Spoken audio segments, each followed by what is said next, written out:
Nakita ng British singer na si Liam Payne ng 25 injuries kabilang ang malalang sugat sa ulo batay sa autopsy ng mga otoridad.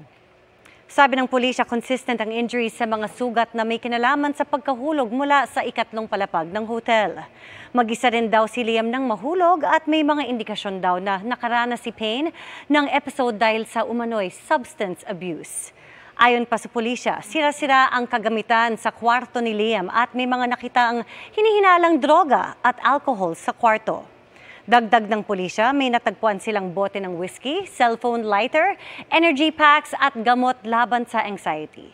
Patuloy ang investigasyon ng pulisya. Sa isang joint statement, nagpaabot ng pakikiramay ang iba pang members ng One Direction na sina Harry, Zayn, Louis at Niall sa pagkamatay ng kanilang kaibigan. May kanya-kanya ring emotional na mensahe ang One Direction members.